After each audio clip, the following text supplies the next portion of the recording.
web3.tv.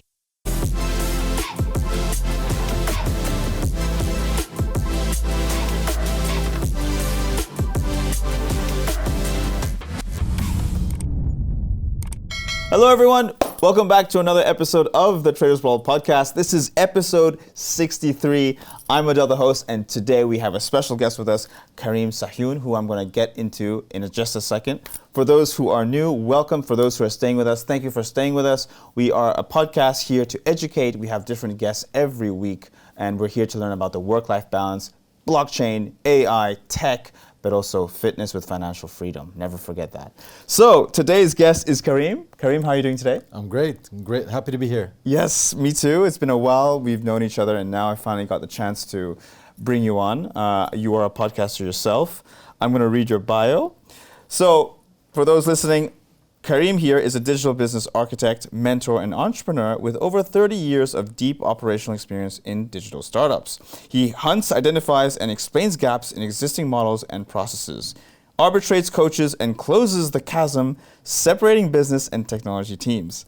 He applies an innovative problem-solving approach to resolve costly and time-wasting issues and misalignments. In the last 15 years, as a consultant, he has helped transform businesses and use digital platforms to supercharge existing businesses, and is currently building startups in the fintech and digital assets categories, including several of his own startups and platforms. And you're now at Apex Fusion. Apex Fusion, yeah. So Karim, for those who are also new to you, why don't you give a quick introduction about yourself as well?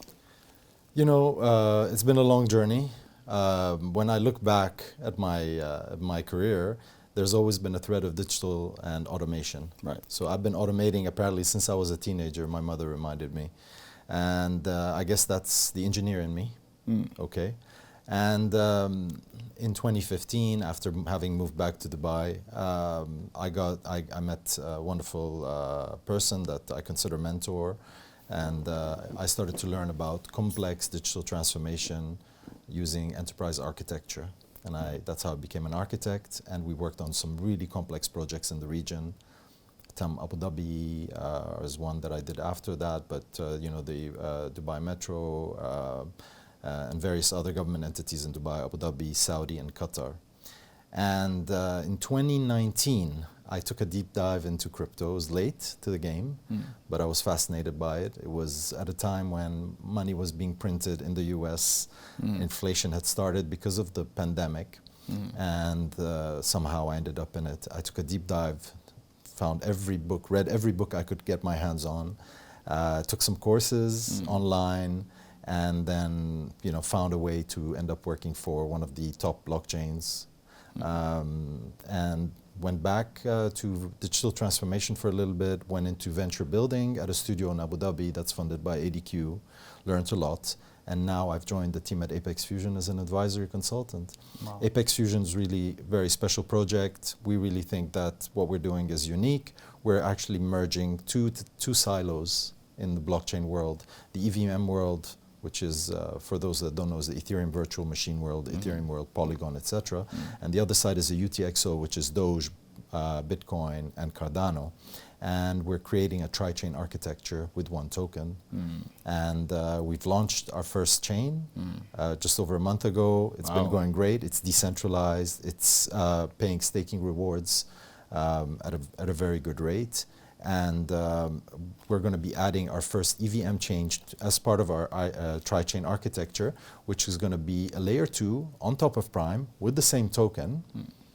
And it's going to be faster and cheaper than the usual Ethereum chains without the risk of cannibalization, because our layer 1 doesn't have smart contracts. Right. So it's really unique. I urge anyone who's interested to reach out through the socials or go to apexfusion.org. And really believe that there's a unique offering there. Perfect. And yeah, it's moving fast. It's a beautiful story. We love storytelling, right? Yes. So there's a beautiful story around it. There's a reputation system that encourages, like in blockchain, one of the reasons I got into it was this idea of we go from don't be evil to can't be evil, right? Because of the transparency, the immutability, and the traceability, you can't play around with blockchain. Once it's there forever. There forever. And our reputation system at Apex Fusion was really designed to incentivize better behavior even further. And really merging of these two teams. So, our podcast, our community podcast called Fusing the Unfusible, yes. because we are merging two technologies, we're merging two teams. So our team is combined from OGs from Cardano and from Ethereum and Polygon. Right. And we're also merging technologies and we're merging the communities. So in our architecture, an Ethereum-based dApp could literally port itself and come and join our ecosystem, and the same for Cardano. Yes, and it's really ironic because you're merging, Charles Hoskinson's company, Cardano, and then Vitalik Buterin from Ethereum, and they don't get along. And you're really doing something that's not been done before. Yeah. Right, but they still don't get along. They still don't get along for now. Yeah, for now. But this is really cool. You're connecting blockchains to make them mergeable and compatible with each other, so there's no need for bridge. It uses bridging technology, but when you do it using one token, you remove a lot of the issues. Right. And because only one chain, the Prime, which is we launch, is the only one minting tokens, it makes it much easier to secure, which is our key, obviously, in any time you're in blockchain, is security. Security. Speaking about security, you launched your token just 1 month ago, you said. Just over a month ago. Over a month ago. So what does this token, what's the purpose behind it? I know you explained the purpose behind what Apex Fusion is, but as a tradable asset, why would somebody trade this token? So at this stage right now, because we haven't launched our EVM chain, which is coming in a few months, right now the advantage of the token or participating in the decentralization of Apex Fusion is stake rewards. So you can either set up your own stake pool. Ultimately, it's money. Or Right? Well, and it's always good to be early, right?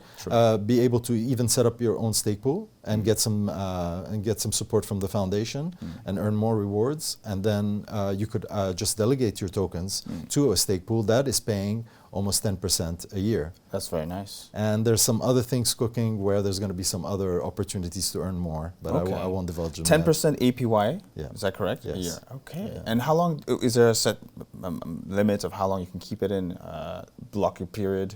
No, it's this is the beauty. We've selected a staking mechanism that is non-custodial, native directly in the wallet, and completely liquid. And when I say liquid, I mean liquid like to the second.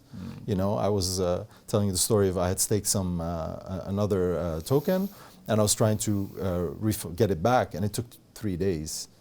With us, it's not 3 days, it's not even 3 seconds. It's literally a click away from your wallet. You could stake, unstake, or withdraw.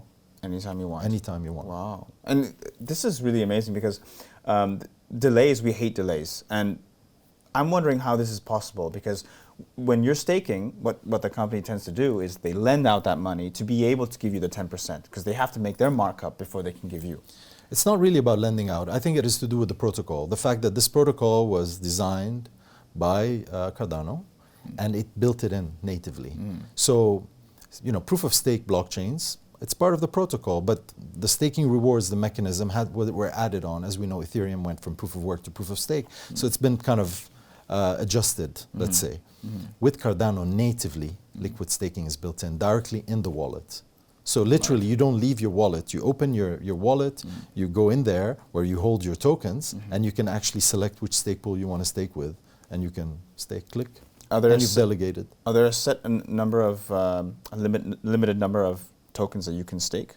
No. No. Any? So meme coins like Dogecoin? No. So we only allow staking of Apex. Of Apex, of course. That's what I meant. Yeah. Because the other platforms, other exchanges, you can stake in USDT, you can earn an APY. Yeah. So other exchanges and companies may hold a stake pool on Apex and a stake pool on other blockchains where they can offer staking rewards. We're just Apex. Apex only. Yeah. So the more Apex you hold, obviously, the APY is still the same. Yes. But it would be good if the more you hold, the more.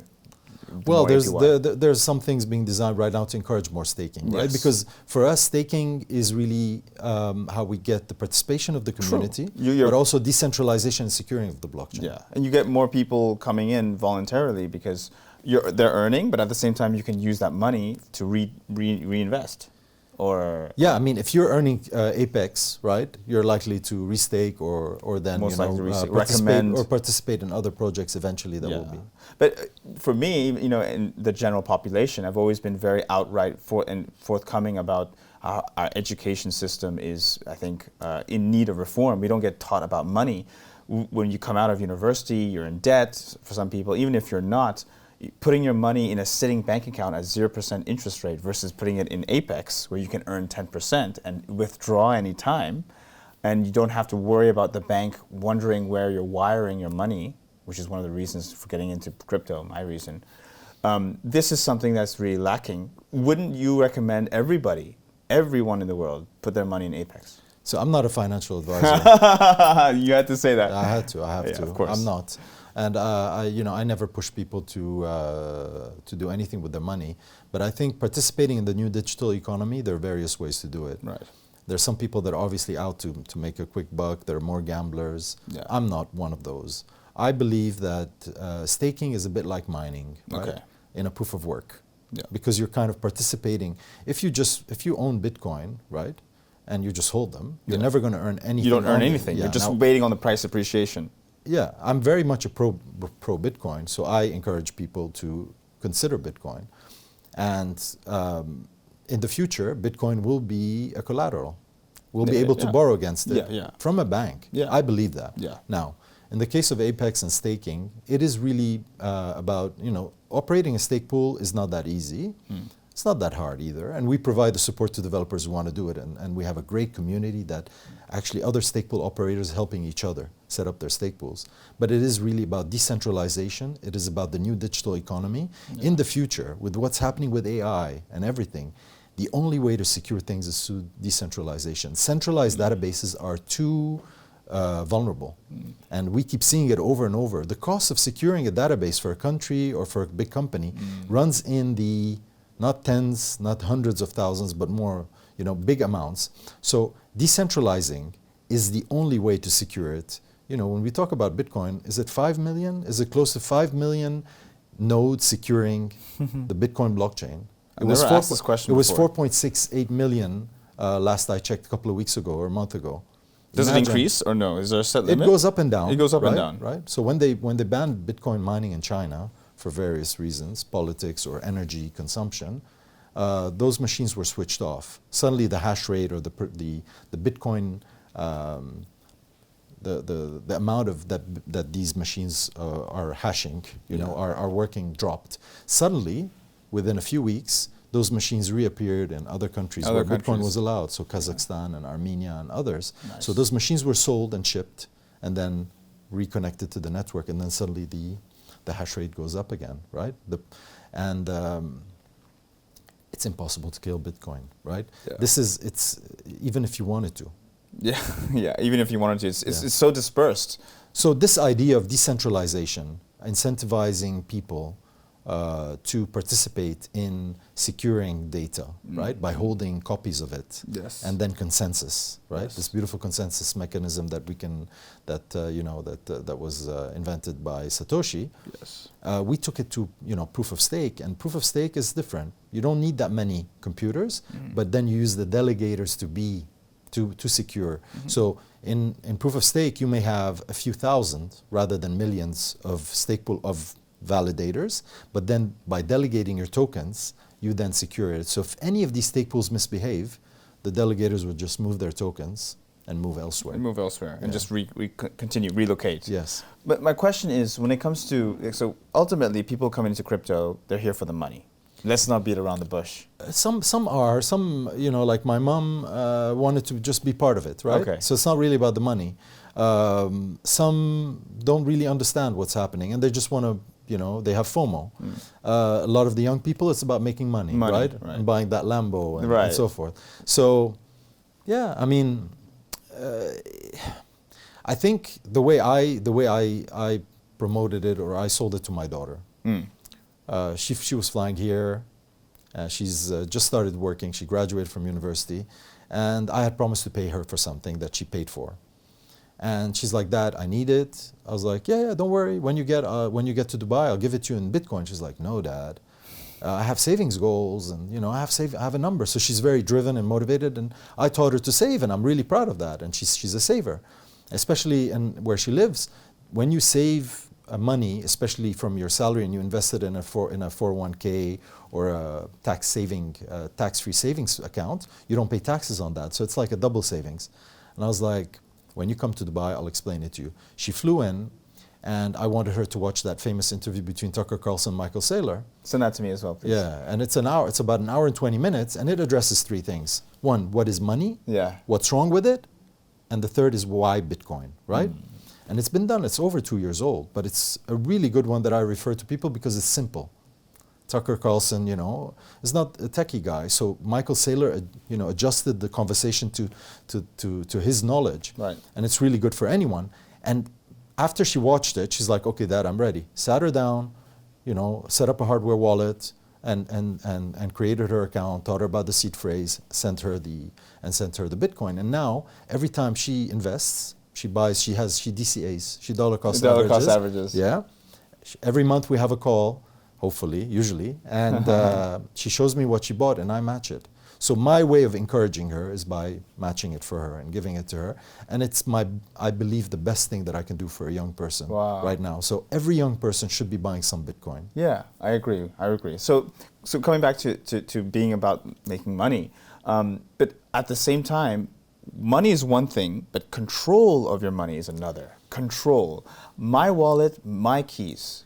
Yeah, I mean, listen, the libertarian aspect that comes from that, and the cypherpunks, and that it's a very clear message, right? And it's a frustration, but there is a reality. The reality is we live in a compliance-led world. Yes. So Apex Fusion is one of the most compliant tokens. Yes. We got our FINMA ruling, which is a Swiss regulator. Just define FINMA if you can. FINMA is the Swiss regulator. Right. Because Apex Fusion's foundation is based in Zug, Switzerland. Zug, spelled Z-U-Q. Zug.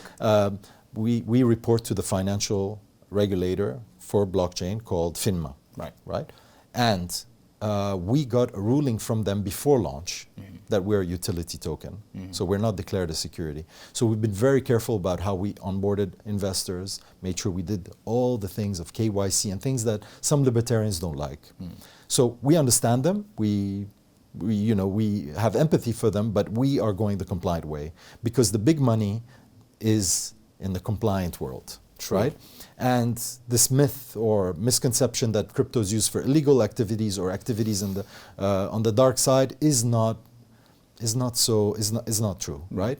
There are many things that have many books that have been written about it, and we know if you cheat and use crypto to hide your money, the trace will be there forever, and eventually you could be caught. Yes, and your crypto will be tainted. And if you give your crypto or use it with anyone else, that person will have tainted crypto forever, unless then they go through a whole process of justifying how they got their crypto, that there was a legit business dealing, and then maybe the authorities will untaint it. Because the moment tainted crypto gets to an exchange, it gets seized. It gets seized, I know. Because it's all technology related, it can immediately block your account. Things can be smart contracted to just block you from ever participating. So on that aspect, listen, crypto is great because it's giving us control of our own assets, right? Just like gold, right? But in a digital format. So if I have gold, it's mine. It's mine. It's yours. No one can seize it unless they steal it from me or there's a court case or whatever. The same with crypto, right? The same with crypto. So I think that this approach or this motivation that it's your own money is great. But we should really be focusing on why cash isn't so great, right? Currencies aren't so great because governments are printing too much of it. Correct. Right? Inflation is on the rise. And to me, that's the real sales point. It's not so much that your keys, your crypto, this and that, and it's sanction proof, or you can memorize your phrase and walk across the desert, and you can just get a phone and be able to trade your crypto. Yeah. Is great, but the real story is where do you store your economic power? And that's Michael Saylor's message. Money is economic power, right? So we work, we get paid. It's a transfer of our work into economic power. Where do you store it so it doesn't lose value? My favorite these days is, somebody says, oh, my house, I believe in real estate, my house doubled. And I ask the question, I say, did your house double or did your money lose half its value? Right? Because of the printing that Yes. keeps going on. Yes. That's a very good perspective on that. But see, finding that fine line between decentralization and KYC overkill, that fine line where I have control, but at the same time, I don't have to give so much of my data to keep my control. That sweet spot, does that exist, or is that a myth? It is, and it's being addressed. So you bring up zero knowledge proofs. Yes, ZK. ZKs, right? This is really another aspect of blockchain that a lot of us are attracted to. Today, when I enter a building in Dubai, I'm going to give my ID, might be asked for my ID, and that security guard is going to have my name, my address, date of birth, my nationality, right? Everything. With ZK proofs, you're able to prove you're someone without showing all your identity, right? It's technology, right? But do we know how it works? I'm not an expert on how it works. I was yesterday with a partner that we have, Ethereum, which is a great company which is helping us build Apex Fusion, that are working very hard on that. But there are some challenges they're facing in terms of what the market needs, right? So these companies that have invested millions and millions of dollars and millions of and thousands of man hours to build this technology, they need to be sure that there's a customer for it. Yes, yes. So right now, ZK proofs exist, but we're not seeing them yet. We're not seeing adoption yet. We're not seeing them yet, yeah. Okay, but I'm with you on the ZK. I just want to know how it's possible that if you didn't get to see the first ever line of who you are, how can you verify that you are this person? So basically the technology is quite simple, I think. Or the user experience is quite simple. You arrive at a nightclub, you're a young guy or a young girl, and the bouncer wants to make sure you're 21 or 18, depending on where you are. Why do you need to give them your ID? You just need to prove that you're an adult. Exactly. Right? Or if you get stopped by a traffic cop, all you need to show is that you have a valid driving license. Correct. Right? Unless they need to know more about you. Right. So this idea, technology does it for you, right? It becomes like it's like an escrow, but for identity, right? We talk about our medical records. We have all these medical records, our histories, right? They're all on papers all over the place. If we secure them using blockchain and then zero knowledge proofs, we're able then actually to share some of the data, the right data with the right medical professional, depending on who they are. And then take back control. But see, so this is the sovereign digital identity. Yes. See, even I'm with you on the ZK proofs and everything, but you know these cameras that we have installed in Dubai Mall, there's the ones that scan you constantly and identify you constantly. That's already what's the need for ZK proofs when cameras can literally just take a quick 1 second or microsecond look at you, scan you, and have everything right in front of you. Again, I believe that we live in a compliant world where in order to function properly you have to be compliant. So these cameras are held by a security company that are managed by and regulated. They're also regulated. They can't just take those videos and put them online, right?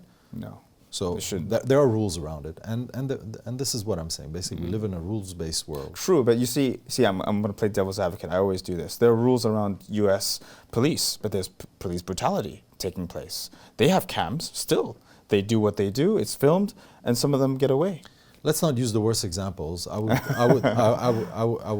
like to always focus on the positive and not edge cases. And I think in most cases, police are good people. Here we have amazing police. Yeah, here is different. And I've been here most of my life, and the evolution of this police that Sheikh Mohammed in Dubai has basically nurtured and brought to that level is amazing. Yes. Yeah, true. So there are exceptional cases. It's an ongoing thing, and I love getting into these topics because I ask myself, why did I get into this? First, control, having control of my own assets.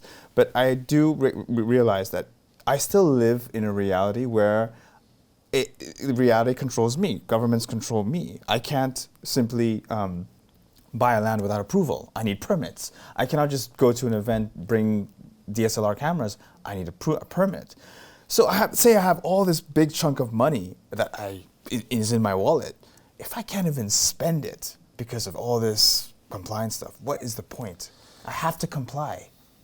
And Yeah. it's fine. It's fine. I will make exceptions. Why do you need money if you want to live outside this whole world? You could go live in the woods somewhere, right? Buy an island. And disappear. And Buy disappear. an island, you need money. You or need just money. go on an island, inhabited island, and live and be alone. Be alone. But if you want to live in the world and interact with people, there are rules. You know. True. There are rules on the island. If you're an uninhabited or very low population island and you kill someone, Yes. who's going to know about it? Yeah, right? true. Right? So again, it's really a choice. Do we want to live in a society, or do we want to live? You know, there are places in the world that have no rules, where might is right. You know, in Africa and other places. I've lived in Haiti many years, and now Haiti's like gone, you know, completely down in terms of rules and gangs. So it's gang warfare and stuff. So it's really a choice we make. Yeah. You know what is sacred? Privacy. Privacy is sacred. So this is a concept that I like. The idea that blockchain can help us manage our privacy, and that we believe that privacy is a human right. Right? Don Tapscott's written about that in his books and talked about that. He's one of my favorite authors. He's written Blockchain Revolution. He's a professor in Canada, and he's also founder of the Blockchain Research Institute, which is a great organization. So privacy is a human right, we believe, and yeah, just because the government can know, it doesn't mean that they will exercise exercise that right. The reason for bringing this up is I also like to quote and reference Tucker Carlson's interview with Pavel Durov. If you may have seen it, Pavel Durov mentioned very, very openly that he doesn't own anything. He rents, so that there's no tying to him to a particular property or particular asset. And his crypto is, of course, his own. You can't just come in there, and you would need a seed phrase. So he's safe on that. But owning a property, no, he rents. Yeah, but this is not from a privacy issue. Let me clarify that. Yes. The Rockefellers are famous for this. None of the Rockefellers owned anything. You know why? Why? Everything, all the assets are in a trust, and they're just trustees. So this is a great way to. So it's Pavel a circle Durov, around it. if this is what he's done, and I know he's a UAE citizen. I think I'm happy. Heard he's back. He's back in town. He's right? back. He's got good advisors.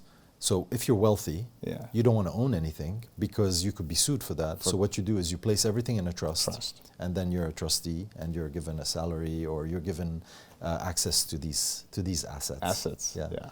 Which is perfectly reasonable. Yeah, and royalty are the same, right? Royalty never really own anything. They're just trustees. Trustees of these assets, right? In the UK and other countries, other royalties, that's how it is. You're given the right to manage them, and you're paid fees to, you know, salaries or expenses to be able to function, but you don't really own them. Yes.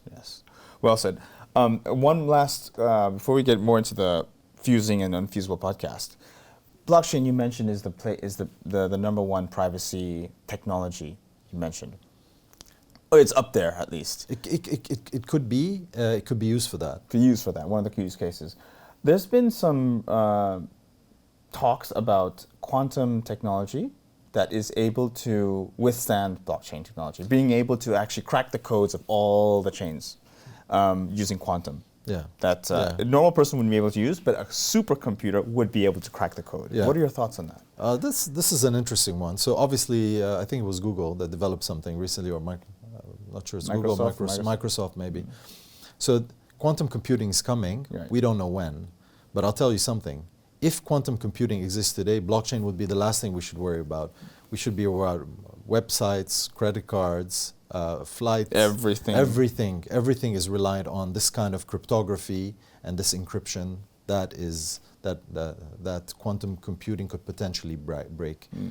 What we're saying to everyone is that technology for quantum computing will also probably push us to improve or change and have quantum proof encryption and security. So I'm not really worried about it. Okay, good to know. I want to now turn our attention to the fusing on the Unfusable podcast. I really want to know the origin story behind it.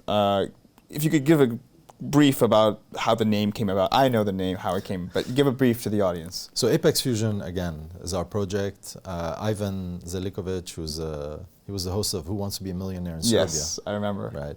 So he approached me. He's part of our group, let's say our ecosystem, and he suggested it because he is a podcaster. He has a studio, so he's like, invite some people, and we're going to co-host. That was his idea, And I invited a couple of guests. He invited a guest, and we started with 3 guests, and then it just went from there. And the idea behind fusing the unfusible is really, obviously, the name represents the fusing of these hard to fuse things, right? Is to make it a voice for the community. It is a community podcast, and it's to allow people, builders, users, members of the ecosystem who are interested in the project to come and speak about their project and ask questions and communicate and also promote their projects. So we actively ask them to talk about their business, to talk about their project, because in the end, our vision, the vision of the founders, is for people to use Apex and be able to earn a living from it. Very nice. Now, if you could invite any figure, past or present, to be a guest on your podcast, who would it be and what topics would you explore? I'm very much interested in venture building, right? And I would say that maybe they're not the most popular these days, but the All-In Podcast besties, I love what they've done. I've been listening to them for years. I've learned so much from them. And I'd love to get these guys because I like the way they challenge each other. That's interesting. So you wouldn't want to have like Pavel Durov, CZ, Vitalik Buterin, maybe Charles Hoskinson, maybe the Satoshi Nakamoto?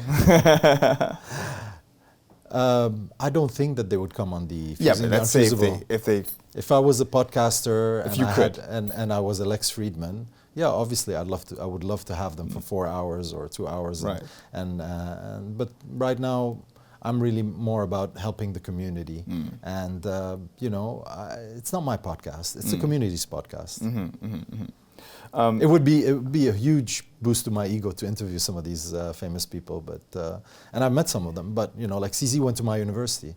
Yeah. McGill he went to University university. in Canada. Oh wow. Right. He's a graduate of McGill University, and I've met the CEO Tang from Binance, and like these people are really really important people, and they have great roles. Right. But I'm not sure I would have them on Fusing the Unfusible. You know who I would have? I forgot his name, but the one who created Norton, the privacy software. Is it Norton or Kaspersky, the Russian guy?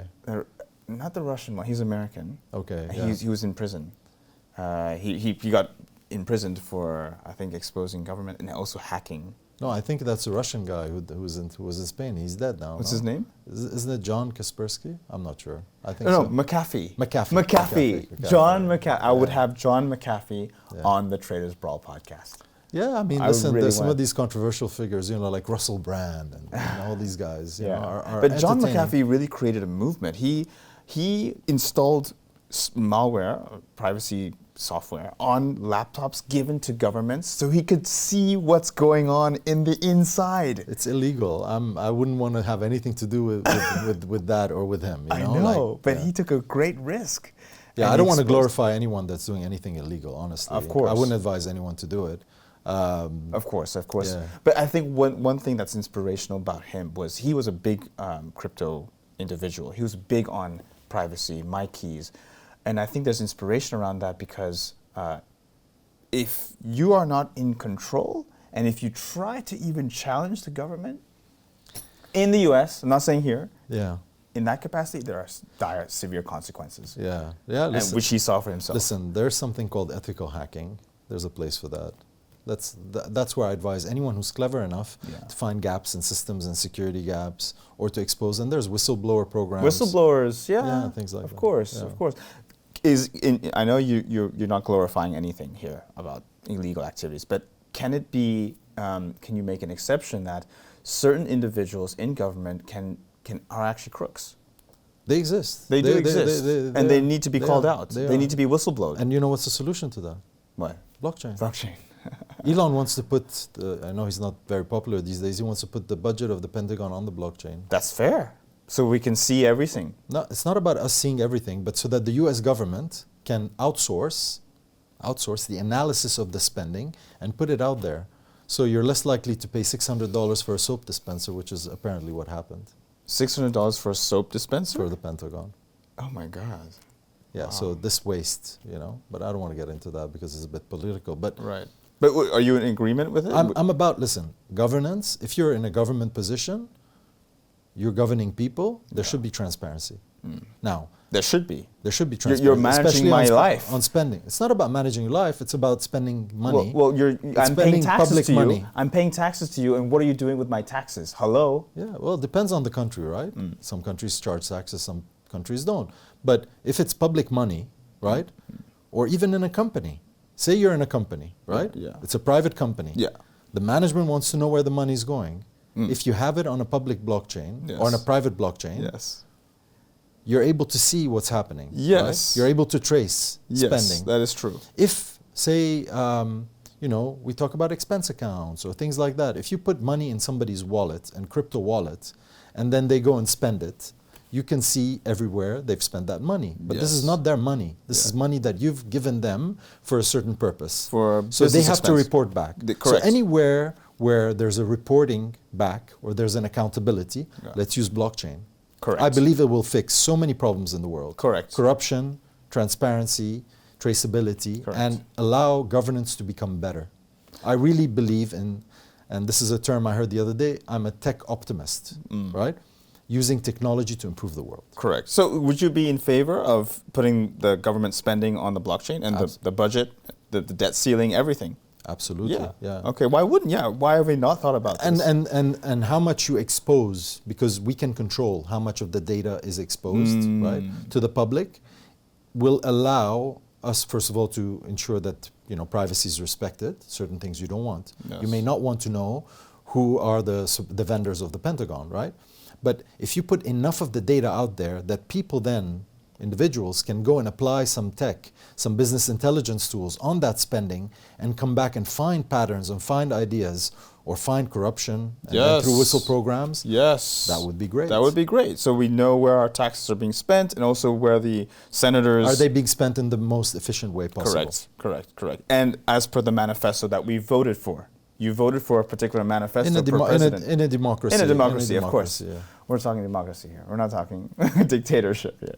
That's different. But of course, every constitution is different. I just thought if you're in a country where you pay taxes immediately, that tax that you're paying should show a report back to me. Where is my money going? Is it going to child support? Is it going to bridges? One of the things I'm planning to do, and I do because I've done a lot of government digital transformation, is promote and sell the idea of blockchain for managing government. And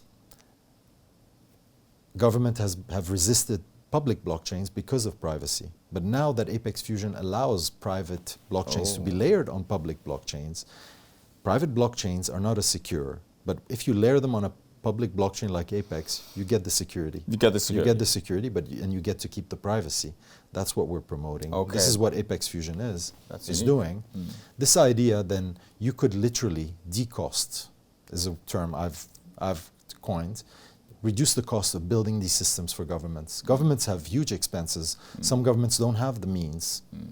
Many countries like Lebanon, Haiti, and others that I'm involved with or lived in or from have those issues. So I'm promoting and saying, let's use private-public blockchains to manage these systems because you automatically get the security of the decentralization. You don't have to worry about cyber threats as much. You don't have to, and then you get the transparency. But then using smart contracts, you reduce corruption. Yes. Let's say, for example, you want to get a government document certified, right? Yeah. Could be anything.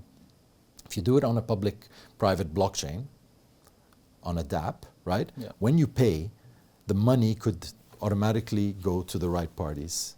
So Or it be could go held to in the right- escrow. Held in escrow, go to the right ministry. If it's a consulate that issued the document and the consulate is rewarded through that mechanism, you can send that part of that fee to the consulate, that part of that fee to the finance ministry, right? That part of the fee to print the paper, right? So I believe that smart contracts, blockchain technology will resolve a lot of these things that right now require accounting. Yes. There's a lot of corruption. There's a lot of waste. But doing this, trying to create something to manage government and make government accountable is going to be a massive ego pain thing to do on the government.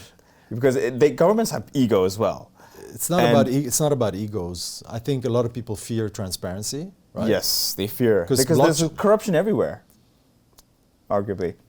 we are seeing some leaders, some young leaders pop up that really want to help their countries. Yes. Right? And I think that the new leaders, the new generation that are pro-technology will bring these systems eventually because they really want to help the people. Right. They really want to help govern better in a more efficient way. Yeah. And the path to that is through blockchain. Yes. I'm surprised that El Salvador hasn't done this yet. They've made it legal tender, which is a good step. No other country I know of has done that. So the next step would be naturally to put that legal tender and make government spending money on the blockchain. I've asked myself that question as well because Bukele, like you said, he's done so much. Yes. The attention around him is more on how he builds his jails, how he's cleaned up his country, secured it, etc. But I'd be curious to know how he's doing his, how he's managing his country. The one that really is interesting that I'd like to see what he's doing is Milei. Milei from Argentina. Recently I've read that he was able to increase mortgage lending by 500% just by stabilizing the currency. Wow. So imagine the mortgage market, so people buying houses, has gone up by 500%. Because he stabilized spending, he's reduced waste, he stabilized public spending, and he's been able to reduce the devaluation of his currency, eliminated deficits, he's doing all the right things, and now because of that, his mortgage business is the mortgage industry, which is about financing real estate, has gone up 500%. Milei has That's done some crazy numbers. But did you know that Milei was also involved in the Libra scam token? Yeah. I don't think meme coins are worthy of our attention right now. I think the last one I heard that tried it is, who was it that tried it? And is it Conor? Conor McDavid? Conor McGregor. Conor McGregor had another. Conor McDavid's a hockey player. Yeah. Conor McGregor, and I think nothing, right, $16,000 or something. Yeah. So I think people learned their lesson. Yes. With meme coins and pump and dumps. But the takeaway here, we're seeing governments take action. Right? We're seeing progress being made in this space using blockchain technology. So it's really just a case of adoption and more adoption for other governments to take example from. Listen, I believe that young people are part of government, and leaders are hiring younger and younger people. This country is a perfect example of that. And these young people are tech optimists. Yeah. I hope they are. As we close and finalize this podcast, which I really enjoyed, let's talk a little bit about Web3 adoption, because we're talking adoption challenges here. And from your conversations with other podcasters, other industry leaders, what do you think are the primary hurdles still exist today preventing widespread Web3 adoption? Very simple. Sum it up here. One is interoperability. You wouldn't expect someone to adopt web technology if it only worked on one browser, right? This is one way to cartoon it. The other is UX. It has to be beautiful. It has to be easy to use. Easy to use. Your grandma should be able to use it. Your 5-year-old daughter. I say to my mom, any system should be as easy to use as WhatsApp, right? Compliance is one as well, right? Compliance is allowing countries like the UAE to adopt it. We have banks now offering directly through their there's Live and I think WEO that are offering purchase of crypto, even though it's closed loop. The US is leading the way in terms of regulating crypto and allowing banks to custody stablecoins and crypto. So that's the path. I think we're on the right path. I think the technologists, the guys that are building the systems, understand the importance of UX and just need to bring the talent to design better. And then we need to do our job on interoperability, right? Which we believe we're doing at We're doing our side. We're pulling in our weight. You have your podcast. I've got mine. This is reaching to people. We hope that they take action. You're right. And the fourth one that I didn't mention is education. Right? Explaining to people what it is and how it works and how it can help them. Because if it can't help, we're just wasting our time. But it also depends on the education systems willing to reform their syllabuses. That's another thing. Listen, education is a whole other topic. Yes. My family's involved in education here since 45 years. Yeah. We need to redesign, rethink our education systems because of AI. Yeah, true. That's another level. Schools that still force kids to memorize things are failing. Yes. And I'll just close with an anecdote. I have a friend of mine who's a very bright guy whose son is looking for an internship, and he sent me his resume, and it didn't have anything about AI on it. And I was wow. Really? I said, listen, do I want to hire an intern, or would anyone want to hire an intern who doesn't use AI? Come on. It's because universities and schools have spooked these kids into thinking that AI is bad, and that it's a cheating mechanism rather than having them embrace the technology and see how. Yes. So I believe, and I've talked about this on my podcast with my guests, is that AI supercharges us. Yeah, it's a tool. Yeah. Of course. So I think that education has to be reformed. Well said. And it can't be done soon enough. It needs to happen. Well said. Awesome. Karim, thank you for your time. Pleasure. Yeah, it's been very insightful. For those who are watching, if they're interested in getting in touch with you, where's the best place for them to get in touch? I'm on X. Okay. If you can share the link and Yep. you know, if they want to learn about Apex Fusion, the website's apexfusion.org. Got it. Okay, awesome. And you're having a side event, is that right? You want to share some details? We haven't finalized it yet. During Okay. Token 2049 in Dubai, we'll be having a side event. We'll be there as well. So, Karim, thank you again.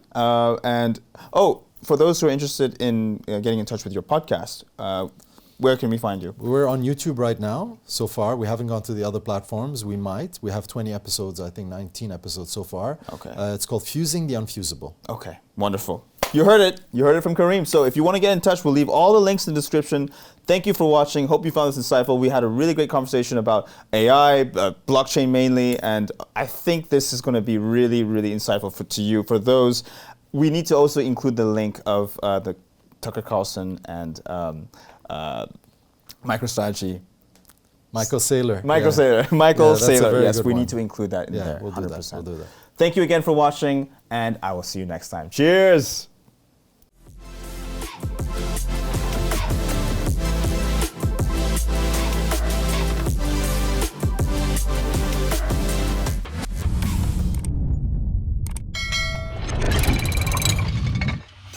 Web3.tv